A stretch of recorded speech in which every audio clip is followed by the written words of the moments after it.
우리 찬양팀에서 우리 찬양할 때에 저희 앞에서 이렇게 보면 세 부류의 우리 성도님들의 표정을 보게 됩니다.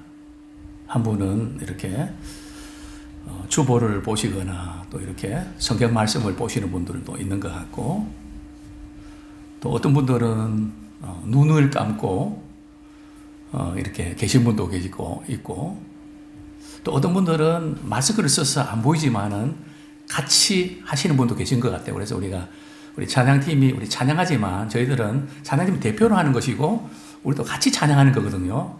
감상하는 시간도 아니고 그 시간에 그냥 이렇게 그 찬양 드리면서 주보 보고 이런 시간이 아니고, 그래서 우리가 찬양을 우리 찬양팀과 더불어서 함께 하나님께 영광 돌려드리는 그런 찬양이 되면 더욱더 좋겠습니다.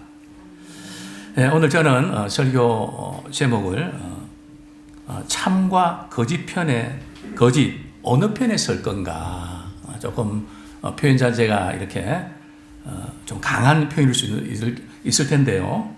참과 거짓, 그래서 우리는 어느 정도 알고 있는데 결정적인 순간에 우리 직장이든 우리 가정이든 교회든 이 사회 구성원으로서 어디에 딱 설 건가, 그것이 너무너무 중요한 것 같습니다. 우리가 이런 질문을 던지면 어떤 대답이 나올까요? 아마 대부분은 나 거짓 편에 나 서기는 싫어요. 그렇게 대답하는 사람이 있을까요, 없을까요? 여기 계신 분들은, 아니 또 불신자들 조사도 나는 거짓 편에 서기 원한다는 사람은 아무도 없습니다. 다 우리는 하나님 주신 양심이기 때문에 우리는 진리 편에 서야 됩니다. 그렇게 대답을 할 것입니다.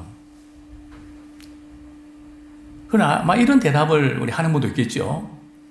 솔직히 저는 중간에 서고 싶습니다. 그죠? 중간 쪽이 많을 겁니다. 그죠?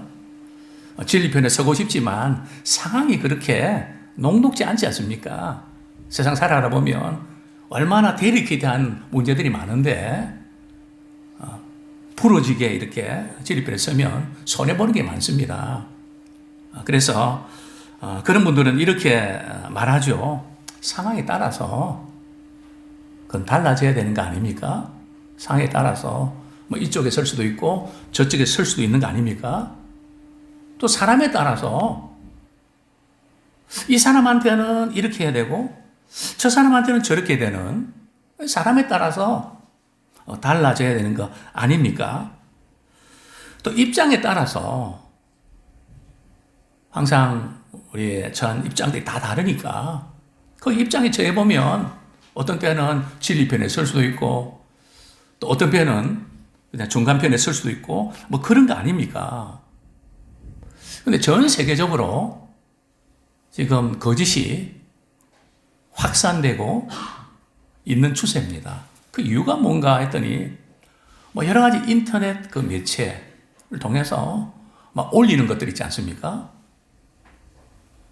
그래서 저도 이렇게 어떤 설교를 준비하면서 정보를 이렇게 구하기 위해서 이렇게 검색을 하면 뭐 엄청난 것 같습니다. 근데 문제는 그 가운데서 이게 진짜인가 아닌가 구분하려고 그러면 이 사람이 어떤 사람인가, 또 어떤 교단인가, 얼마나 건강한 신앙을 갖고 있는가, 그걸 보지 아니하면 분별이 참 어려운 그것을 느끼게 됩니다. 제가 이번 주에 읽었던 책 가운데 하나가, 책 제목이 거짓은 어떻게 확산되는가 하는 책이었습니다. 그러면서 이제 이 버니스라는 사람이 이제 베이컨을 어떻게 많은 사람들에게 보급할 것인가 하는 좀 마케팅을 잘하려고 이렇게 했는데요. 그러면서 이제 광고를 했는데 미국의 이제 식사, 그죠? 아메리칸 블랙퍼스트죠.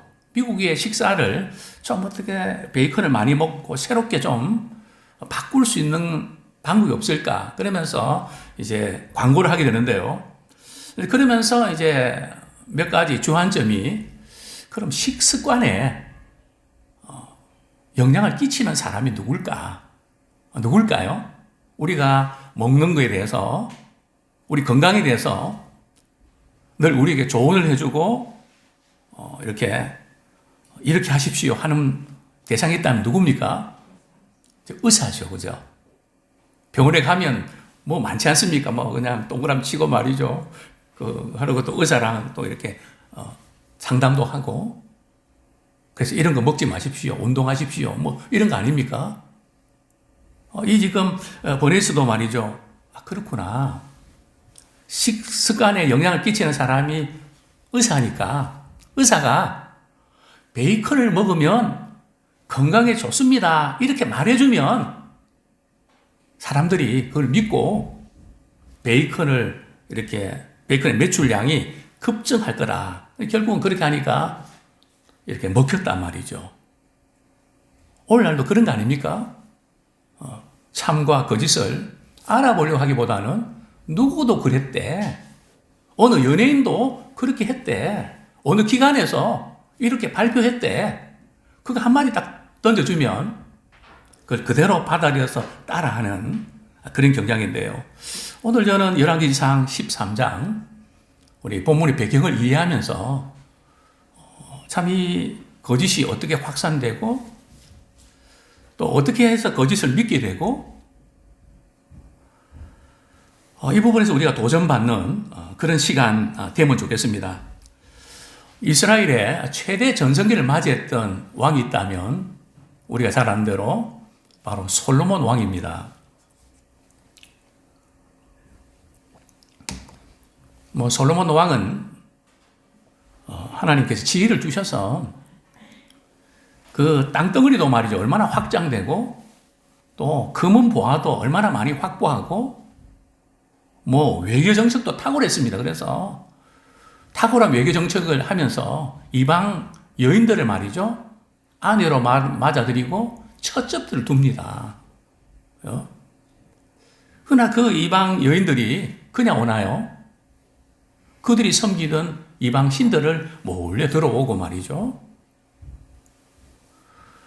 또 솔로몬은 그들이 이렇게 이방 신을 섬기도록 산당을 또 지어줍니다. 그래서 솔로몬 왕 때 우상 숭배가 공공연하게 이렇게 뿌리를 내리는, 뭔가 솔로몬이 참 지혜롭고 뭔가 잘했던 것 같은데 한편으로는 우상 숭배의 근원을 이렇게 살려주는, 확산되도록 도와주는 그런 역할을 하게 되죠. 그래서 결국은 어떤 일이 벌어지죠? 솔로몬의 우상 숭배로 인해서 하나님 몇 번 경고 주셨지만 듣지 않았습니다. 그래서 이제 남북이 솔로몬 왕 그 다음 아들 때 분열이 되죠. 그래서 남쪽은 남유다는 르호보암이 왕이 되고요. 북이스라엘은 여로보암, 보암 시대가 옵니다. 그죠? 자, 그런데 오늘 본문은 이렇게 시작이 되죠. 우리 열왕기상 13장 1절 말씀 같이 한번 읽겠습니다. 시작. 보라, 그때에 하나님의 사람이 여호와의 말씀으로 말미암아 유다에서부터 베델에 이르니 마침 여로보암이 제단 곁에 서서 분향하는지라. 여기 보면 하나님의 사람은 누굴까요? 선지자입니다. 그 하나님 사람은 출신이 어디라고요? 남유다 출신 사람입니다. 그런데 이 선지자가 하나님의 말씀 받아서 어디까지 갑니까? 북이스라엘의 베델에 갑니다. 왜냐하면 북이스라엘의 잘못된 우상숭배에 대해서 우리 하나님께서 이 선지자를 통해서 경고의 말씀을 주시는 것이죠. 자, 여기서 우리가 알 수 있는 것은 북이스라엘에는 하나님을 제대로 예배하고 섬기는 영적인 지도자가 없었다는 거죠. 그러니까 남유다의 선지자 한 선지자를 북이스라엘에 보내게 되죠. 자, 우리가 잘 아는 대로 여로보암은 왕이 되고 나서 말이죠. 어떤 정책을 펼칩니까? 이제 여로보암이 10지파 얻어서 북쪽에서 이스라엘 왕이 됐는데요. 왕이 되고 보니까 한 가지 큰 고민에 빠지게 됩니다. 어떤 고민일까요? 이스라엘 백성들이 이제 절기가 되면 예루살렘 성전에 가서 제사를 드려야 되는데 자꾸 남쪽으로 이렇게 내려가다 보면 남유다의 왕 르호보암 왕의 마음에 사서 마음이 자기에서부터 떠나서 그쪽으로 다 옮겨갈까봐 이거 막아야 되겠다. 근데 그러면서 어떤 정책을 펼쳤죠. 어떤 정책입니까? 그냥 예루살렘으로 남유다로 갈 필요 없이 금송아지를 하나 만들었으니까 단과 베델에 그 금송아지를 하나님처럼 섬기면 된다. 그러면서 금송아지를 만들었네요. 그림이 잘 보일지 모르겠는데요. 그들은 금송아지만 섬긴 게 아니고요. 금송아지를 통해서 하나님을 섬긴 겁니다. 이걸 우리가 좀 적용한다면 하나님, 우리가 돈을 많이 벌어서 우리 하나님 기뻐하시는 일에 많이 쓸게요. 그 마음은 귀한 것 같은데 자칫 잘못하면 금송아지를, 물질을 하나님처럼 섬길 수 있는 그런 유혹이 있다는 거죠. 여로보암도 편의한 정책을 펼친 거 아닙니까? 금송아지를 섬기라. 사실은 그런 의미가 아니라 출애굽 때 우리가 연상해 보면 우리를 인도할 신, 하나님이시잖아요. 그죠? 그것을 이렇게 금송아지를 바라보면서 그분을 우리를 인도할 신으로 섬기는 그 관계들이 모호합니다. 그죠? 우리는 이 부분에서 항상 우리가 예민하게 우리가 말로는 주님을 섬긴다고 다 주님 잘 섬기기 위해서 내가 이렇게 하는 것이지. 그러나 우리의 삶의 현장은 아닌 순서가 바뀌어 있는 얼마든지 우리도 이제 그럴 수가 있다는 거죠. 그리고 이제 여로보암이 또 잘못한 게 뭡니까? 그 제사는 누가 드려야 되죠? 제사장이 드려야 되거든요. 근데 여로보암은 보통 사람들을 너도 제사 드려도 괜찮다. 보통 사람을 제사장으로 이렇게 세우는, 임명을 해버립니다. 왜 그랬을까요? 제대로 신앙이 바뀌는 사람들은, 제사장들은 거의 남유다로 신앙을 위해서 갔겠죠. 그래서 더 귀했을 수도 있습니다. 자, 그 다음에 또 결정적으로 실수가 뭡니까? 대개 이제 이스라엘 절기들은 7월달이 있거든요. 이제 7월 15일에 절기의 달들이 있는데 그것을 말이죠. 언제로 옮깁니까? 8월달로 옮겨버립니다. 자, 그게 바로 우리 열왕기상 12장 31절부터 이렇게 쭉 이렇게 나오는 건데요. 우리 12장 33절 제가 한번 읽어드리겠습니다. 그가 자기 마음대로 정한 달, 곧 8째 달, 15째 날로 이스라엘 자손을 위하여 절기를 정하고 베델에 쌓은 제단에 올라가서 분향하였더라.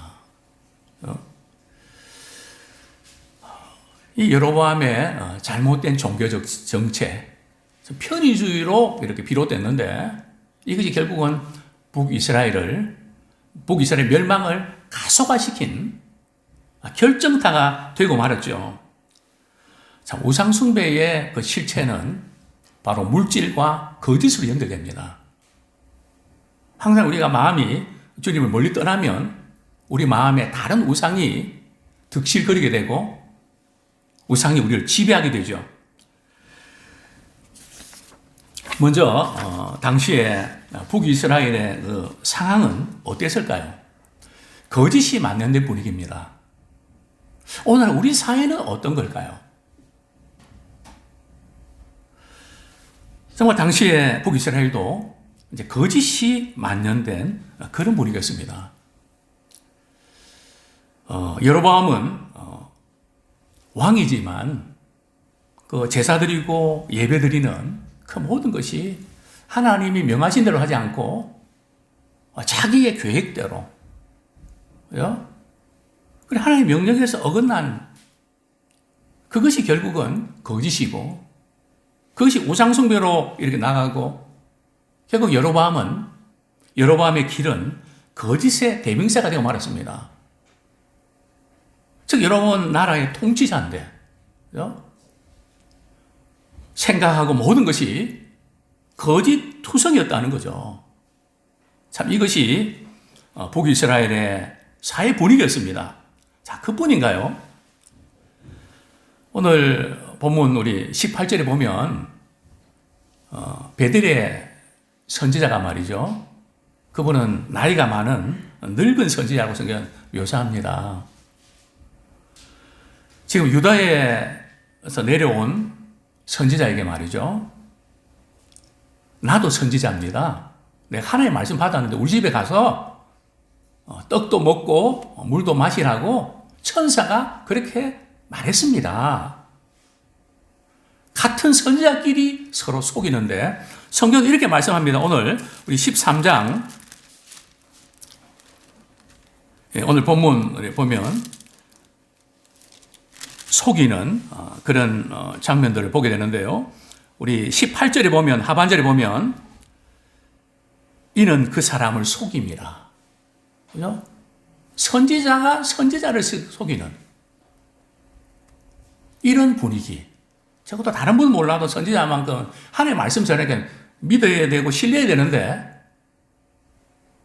선지자가 선지자를 속이는 종교적 지도자가 또 거짓에 만연된 것을 보게 됩니다. 뿐만 아니라 우리 본문 11절 베델 선지자의 자녀들이 말이죠. 또 여로보암의 잘못된 정책에 동조하고 있는 것을 보게 되는데요. 11절에 베델에 한 늙은 선지자가 살더니 그의 아들들이 와서 이날에 하나님의 사람이 베델에서 행한 모든 일을 그에게 말하고 또 그가 왕에게 드린 말씀도 그들이 그들의 아버지에게 말한지라. 그러니까 이 베델에 있는 선지자가 말이죠. 자기 자녀들을 여로보암이 말이죠. 제단에서 또 이렇게 제물을 드리고 그런 모든 일을 지켜본 그 잘못된 종교 정책에 동조하고 자기 자녀들을 그렇게 인도하는 아버지 선지자도 그렇고 자녀들도 그렇고 다음 세대도 말이죠. 그런 거짓에 만연되어 있는 그런 모습들을 보게 됩니다.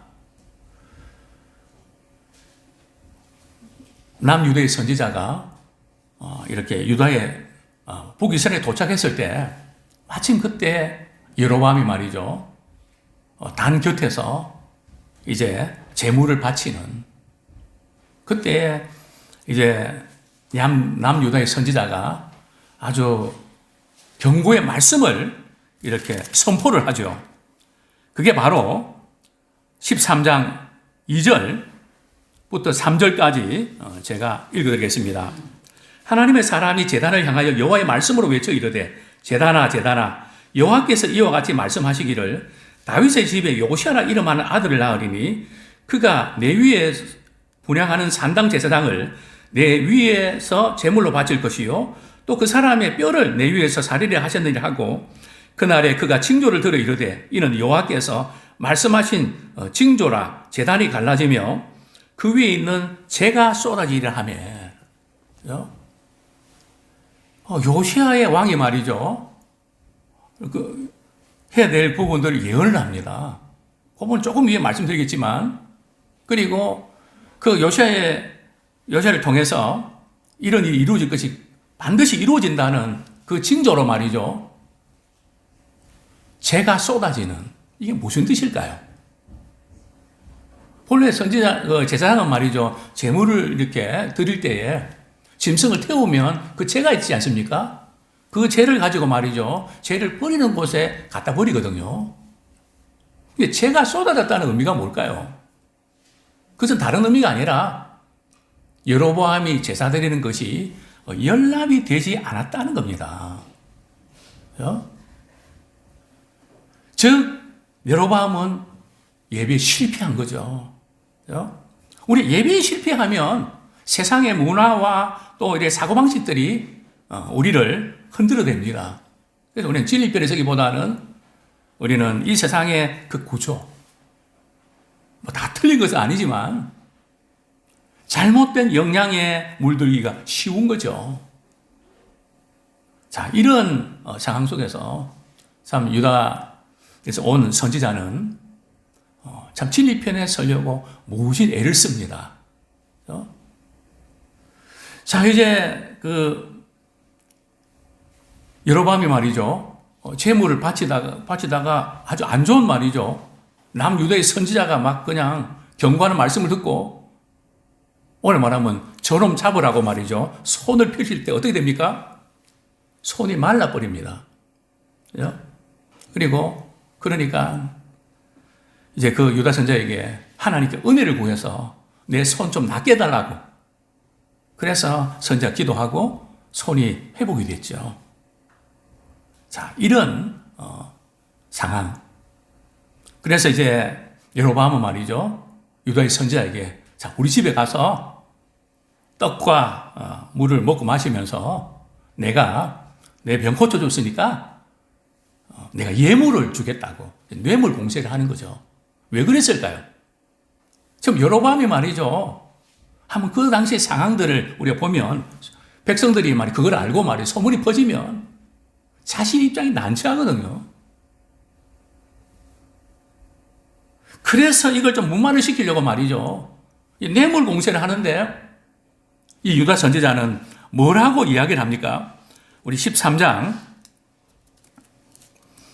9절 말씀, 7절 말씀, 8절 9절 같이 읽겠습니다. 시작. 하나님의 사람이 왕께 대답하되 왕께서 왕의 집 절반을 내게 준다 할지라도 나는 왕과 함께 들어가지도 아니하고 이곳에서는 떡도 먹지 아니하고 물도 마시지 아니하리니 이는 곧 여호와의 말씀이 내게 명령하여 이르시기를 떡도 먹지 말며 물도 마시지 말고 왔던 길로 되돌아가지 말라 하셨음이니이다 하고. 그러니까 왕이 이렇게 선물도 주고 뇌물로 공격할 때 하나님께서 집에 들어가 떡도 먹고 물도 마시지 말라 그랬습니다.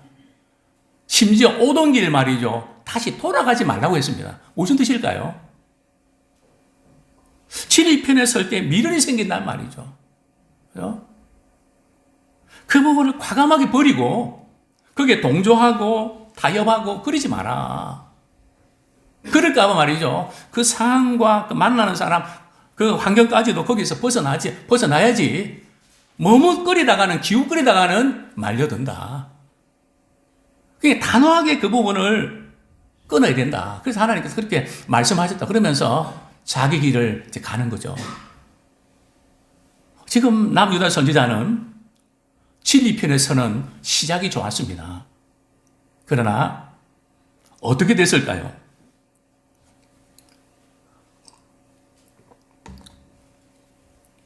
거짓으로 이제 끝나게 되는데요. 자, 이 상황을 이렇게 보면 바로 이런 장면입니다. 그 남유다 선지자가 말이죠. 떡도 물도 안 마시고 그 사막길을 걸어간다는 것이 얼마나 힘이 듭니까? 좀 쉬고 싶어서 상수리 나무 아래 좀 쉬고 있습니다. 그때 이제 그 베델의 선지자 그 아들들이 말이죠. 그날 베델에서 제사 드리다가 왕에게 일어났던 모든 일들을 아버지한테 전해줍니다. 그러니까 베델에 있는 그 선지자가 말이야. 아버지가 그 선지자가 유다에 온 선지자가 어디로 가대? 길을 가르쳐줍니다. 왜냐하면 돌아오지 않으니까 한 길을 가르쳐줘서 따라가서 보니까 상수리 나무에 쉬고 있다는 거죠. 이때가 위험합니다. 그죠? 우리가 진리 편에 설 때 갈등도 생기고 복잡하고 힘들고 나만 꼭 이래야 되나? 내가 왜 이래야 되지? 뭐 이러면서 우리는 자꾸 이제 흔들리기가 쉽죠.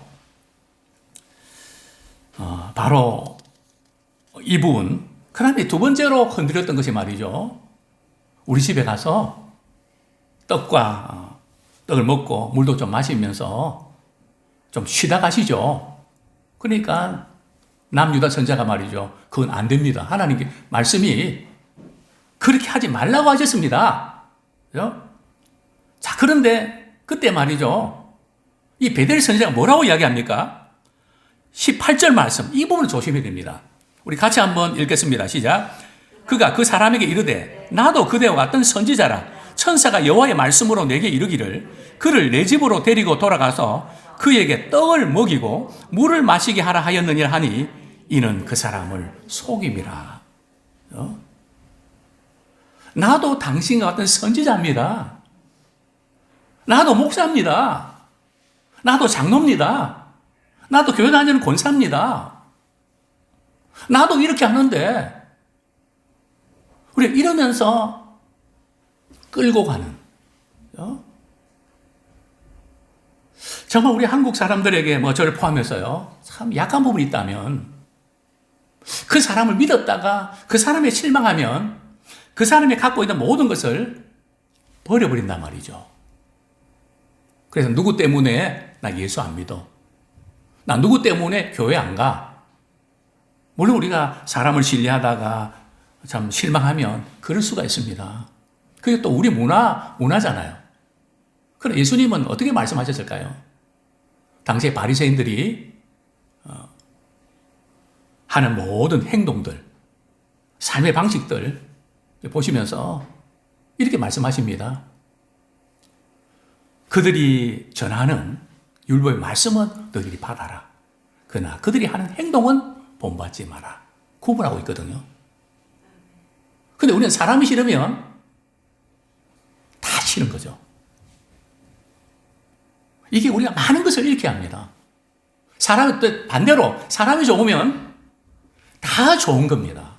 그렇지 않거든요. 사람이 좋아도 우리가 받아들여서 안 되는 것이 있고 또 사람이 싫어도 그분에게서 받아들일 것이 있단 말이죠. 이걸 우리 구분할 줄 알아야 되는데 제가 신앙생활 하다가 시험 들었던 분들 이야기 들으면서 마음이 아프고 힘들 때가 많이 있습니다. 그러나 저는 마음으로 그렇게 말씀드리고 싶습니다. 나 누구 때문에 이렇게 실망해서 난 교회 절대 죽어도 안 나가요. 정말 목회자로서는 마음이 아프고 책임을 느낍니다. 그러나 한편 그래서 나라도 예수님을 제대로 믿어야 되겠습니다. 그쪽으로 가면 안 되겠냐고요. 그렇게 훌륭하고 잘 나가는 그분이 어디 그럴 수 있습니까? 그래서 실망하고 이해하지만 바로 지금 유다의 선지자는 이것 때문에 흔들릴 겁니다. 나도 당신과 같은 선지자입니다. 그리고 또 두 번째로는 천사가 내게 이렇게 말씀했는데 우리 집에 모시고 가서 떡도 먹고 물도 마시라고 말씀하셨습니다. 근데 성경 뭐라고요? 그것은 속입니다. 하나님의 말씀을 전했다고, 내가 이 말씀 받았다고, 그것을 다 믿으면 안 된다는 거죠. 정말 하나님의 말씀이 그러한가? 정말 하나님이 그렇게 말씀하셨는가? 분별할 줄 알아야 됩니다. 특별히 요즘 시대는 더 그렇습니다. 분명한 것은 말이죠. 하나님은 어떤 데 이렇게 말씀하셨다가 어떤 저렇게 말씀하신 분이 아니고요. 하나님은 변기하지 않으신 분입니다. 한번 말씀하시면 그대로 가거든요. 그런데 이 남유대 선지자는 몸도 피곤하고 조금 이제 상처도 쉬다 보니까 깨도 생기고, 그죠? 힘도 들고, 그런 처지에 말이죠. 하나님이 이렇게 말씀하셨다 하니까 혹한 거죠. 우리가 지치고 힘들 때에, 또 외롭고, 또 고독할 때, 그럴 때 하나님의 말씀이 아닌데 하나님의 말씀인 것처럼 들려질 때, 그걸 믿고 싶을 때, 그때 잘해야 됩니다. 그 고비를 잘 넘기셔야 됩니다. 우리가 거짓을 믿게 되는 이유가 뭘까요? 왜 이렇게 그동안 좀 잘했는데 왜 거짓을 믿게 되는 걸까요? 우리 요한복음 8장 44절 우리 한번 보겠습니다. 요한복음 8장 44절 제가 쉬운 성경을 읽어드립니다. 너희는 너희 아버지 마귀에게 속하여 너희 아버지 마귀가 시키는 대로 하기를 원한다. 마귀는 처음부터 살인자였다.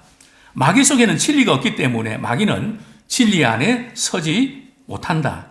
마귀는 거짓말쟁이요 거짓말쟁이 아버지이므로 그가 거짓말을 할 때에 자신의 말을 하게 하는 것이다. 우리가 이게 거짓을 믿게 하는 그런 배우의 영적인 충동이 있다는 겁니다. 그래서 저는 우리 사회에 참 좋은 분들 얼마나 많습니까? 탁월한 부분도 많이 있습니다. 그러나 우리가 이제 선진국이 됐다고 이야기를 하는데요. 우리가 통과해야 될 부분이 있다면 우리는 이 거짓을 가볍게 여기는 분위기. 다른 것은 용서해도 거짓만큼은 이해하고 넘어가는 그런 분위기. 그러니까 선진국은 그게 아니거든요.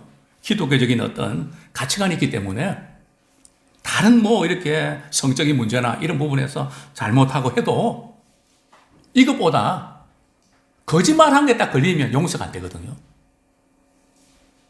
그러나 우리는 거짓말한 것은 넘어간단 말이죠. 법정은 아닌가요?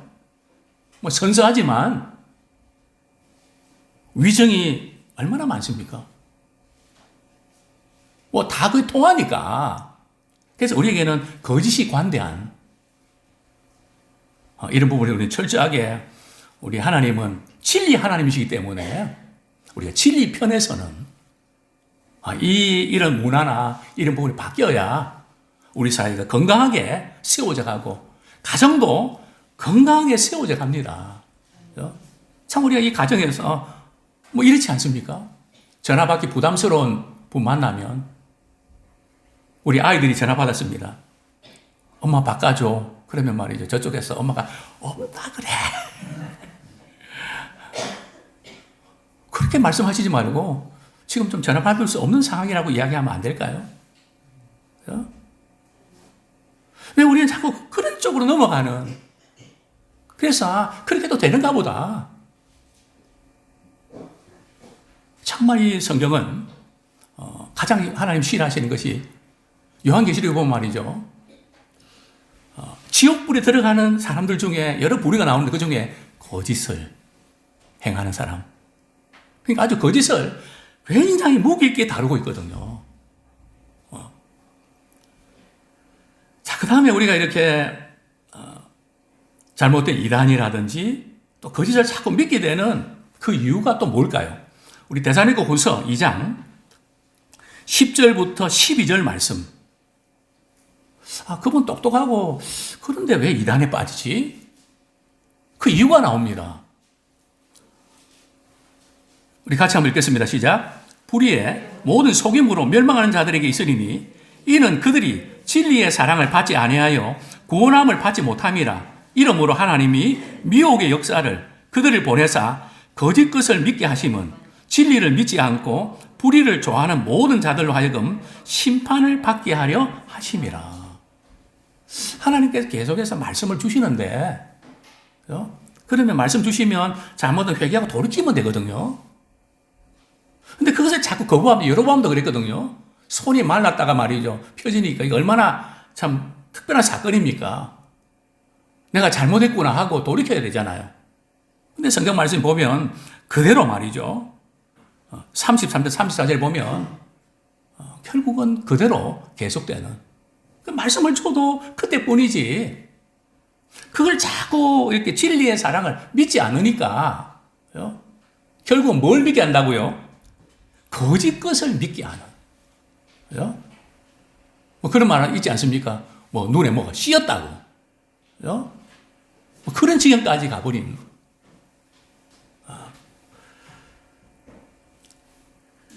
또한 사람 때문에 진리가 막혔다는 의미는 말이죠. 나도 선지자인데, 나도 하나님의 말씀 전하는 선지자인데 이런 직분 때문에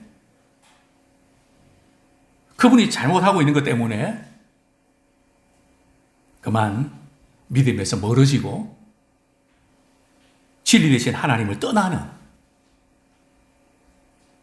이런 경우들을 우리 보게 됩니다. 자, 거짓의 결과를 우리 잠깐 한번 살펴보겠습니다. 어떻게 됐을까요? 자, 그런데 이제 우리 한 가지 고민이 될 부분이 말이죠. 거짓말은 누가 했습니까? 베델 선지자가 거짓말 했거든요. 자기 집에 들어가서 먹고 마시는 거 하나님 그렇게 말씀하셨다고 거짓말 했거든요. 근데 당하는 것은 누가 당합니까? 그 거짓을 믿었던 유다 선지자가 당합니다. 근데 그 당하게 될 것을 말이죠. 누가 예고합니까? 지금 거짓 선지자, 지금 베델의 선지자와 유다의 선지자가 이제 밥상 차려놓고 말이죠. 이렇게 먹고 있는데 그때 하나님의 말씀이 누구에게 임합니까? 베델의 선지자에게 임합니다. 자기가 속여놓고 말이죠. 그런데 하나님의 말씀이 거짓에게 임합니다.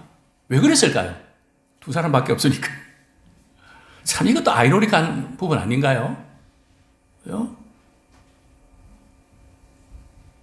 그래서 우리는 거짓말을 하는 것 자체도 잘못이지만 거짓말을 믿는 것도 잘못입니다. 나 그 사람 믿어서 이렇게 됐다. 물론 억울하죠. 긴가민가 이렇게 하시는 분 있는 것 같은데 우리 20절, 21절 말씀 제가 읽어드리겠습니다. 그들이 상 앞에 앉아 있을 때 여호와의 말씀이 그 사람을 데려온 선지자에게 임하니 그 사람이 누굽니까? 이 베델이는 자기 집에 초대한 사람이거든요.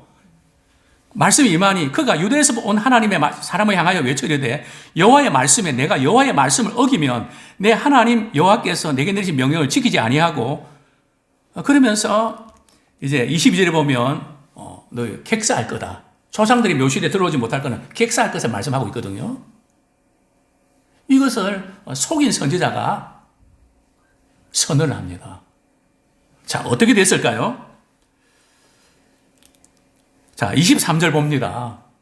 자, 그리고 이제 이 아주 안 좋은 불길한 소식을 듣고 이 남유다 선지자는 이제 예루살렘을 향합니다. 참 베델에서 예루살렘까지는 20km밖에 안 떨어져 있거든요. 조금 힘들고 어려운 가운데도 그냥 이렇게 주의 말씀 붙잡고 갔으면 좋았을 텐데 그만 지치고 쉬고 싶고 참 이런 긴장이 풀렸다고 할까요? 뭐 이런 때문에 말이죠. 20km 앞두고 참 슬픔을 당해야만 되는 우리 23절 같이 한번 3절 24절 같이 읽겠습니다. 시작. 그리고 자기가 데리고 온 선지자가 떡을 먹고 물을 마신 후에 그를 위하여 나귀의 안장을 지우니라. 이에 그 사람이 가더니 사자가 그 길에서 그를 만나 물어 죽이매 그의 시체가 길에 버림받으니 나귀는 그 곁에 서 있고 사자도 그 시체 곁에 서 있더라. 여기서 우리가 좀 씁쓸한 모습을 발견합니다. 어떤 모습입니까? 지금 이 남유다의 선지자는 이 북이스라엘에 올 때 말이죠. 뭐 타고 왔을까요? 걸어서 왔거든요. 근데 지금은요, 베델에 있는 선지자가 나귀를 한 마리 줬습니다. 그죠? 편한 거 좋죠, 그죠? 뭔가 주님의 말씀하고는 동떨어진 인간적인 생각과 인간적인 방법이 너무나 이제 앞서 있는 그런 변질된 모습 발견하죠. 그가 길에서 어떤 일을 당하죠? 사자에게 물려 죽는데요. 또 이 광경도 특이합니다. 우리 사자는 배가 부르면 사람이나 다른 짐승을 해칠까요? 사자는 배 부르면 안 건드리거든요. 근데 오늘 본문에 보면 물어 죽였는데요. 먹었습니까? 안 먹고 시체 곁에 보고 있습니다. 나귀는요? 나귀도 멀쩡히 살아있습니다. 이 소식을 지나가는 사람들이 보고 말이죠. 하나님의 사람에게, 베델의 선지자에게 자초지종을 이야기합니다. 참 거짓을 믿어서 징계를 받는. 그리고 이 베델에 있는 선지자는 말이죠. 직접 가서 나귀를 타고 현장을 목격하고 말이죠. 자기 때문에 이 남유의 선지자가 죽은 거잖아요. 왜 집에 초대했는지 이유는 알 수 없으나 아마 영적인 호기심, 뭔가 저분이 행하는 능력이나 이 부분들을 나도 받고 싶은데 이런 여러 가지 여타의 어떤 이유가 있지 않았습니까? 그래서 이 베델의 선지자는 죽음을 목격하고 슬퍼합니다. 자, 그런데 이제 결론적으로 과연 우리는 당신은 어느 편에 설 것인가? 요시야 왕이 말이죠. 우리 열왕기상 13장에 보면 2절 하반절에 보면 말이죠. 다윗의 집에 요시아라 이름하는 아들을 낳으리니 그가 내 위에 분향하는 산당 제사장을 내 위에서 제물로 바칠 것이요 또 사람의 뼈를 내 위에서 사르려 하셨느니라. 이 예언의 말씀이 이루어졌을까요? 몇 년 후에 이루어진 걸까요? 정확하게 300년 후에 이루어졌습니다. 요시아가 태어나기도 전입니다. 우리 열왕기야 23장 15절 16절 우리 같이 한번 읽겠습니다. 열왕기야 23장 15절 16절 같이 읽겠습니다. 시작. 또한 이스라엘에게 23장 15절 16절 시작. 또한 이스라엘에게 범작이 한 느바의 아들 여로보암이 베델에 세운 제단과 산당을 왕이 헐고 또 그 산당을 불사르고 빻아서 가루를 만들며 또 아세라 목상을 불사르더라. 요시아가 몸을 돌이켜 산에 있는 무덤들을 보고 보내어 그 무덤에서 해구를 가져다가 제단 위에서 불살라 그 제단을 더럽게 하느니라. 이 일을 하나님의 사람이 전하였더니 그 전한 여호와의 말씀대로 되었더라. 참 하나님의 말씀은 시간이 지나도 반드시 이루어집니다. 그래서 우리는 말씀 붙잡고 우리가 진리 편에 서기 원합니다. 사람 편에 서지 말고 우리가 진리 편에 서기 원합니다. 변하는 환경에 우리는 적응해야 됩니다. 얼마나 급변합니까? 저도 이렇게 배워가고 이런데 참 바쁩니다. 변하는 환경에 적응해야 되지만 불변의 원칙, 하나님의 말씀은 우리가 굳게 붙잡기 원합니다. 이 시간 우리 말씀 붙잡고 같이 한번 회개와 결단의 기도를 드리겠습니다.